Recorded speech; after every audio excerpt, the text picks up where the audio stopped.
देखो तारे कितना झमका के चलता। ई ज्यादा तेज नहीं के बनत। Oh no.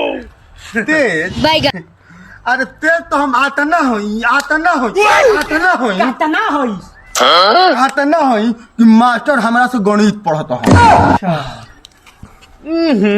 मास्टर पढ़त रहन वो तहरा से एगो सवाल पूछ देम त गाड़ में लेंगड़ी फेंक देब।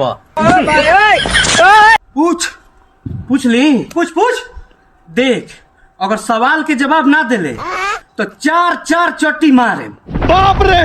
पूछ कैसन को सवालों की जवाब दे दे। पूछ। एक बात बताओ, ABCD पढ़ल बारे? पढ़ल बानी। ABCD के 11वां अक्षर के हो?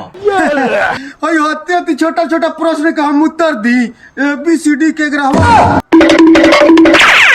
के हो बताओ के हो बताओ। अरे उहे तो पूछल जाता कि के हो। हाँ बताओ के हो। साले पौधे के नाम पर जाके स्कूल के पीछे पेंसिल चबावत सवाल को जब हमनी से सवाल पूछत रहा कि के हो, बोल साला के हो। अरे हम तो वही कहता नहीं कि ABCD के 11वां अक्षर के हो। बुझा गई। निकाला हो मजा आएगा ना भिड़ो। गलत बात निहुर जा। अरे मम्मी रे, बाप रे, दादा रे।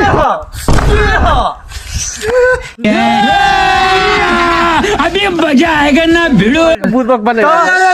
रुक। तो हनी के पूछलो तो हम तो जवाब ना देनी। हाँ। अब हम एगो प्रश्न करो। Oh no. हनी के दोनों के जवाब देवे के पड़ी। अच्छा पूछ। को पढ़ले बड़ा सो। काकहारा पढ़ले बड़ा सो।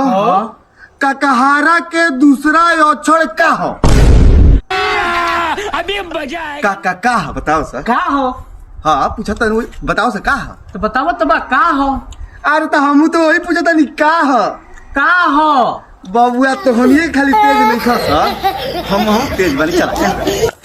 बाप रे, दादा रे, मम्मी रे। का हो? साले हमारे से तेज होना था।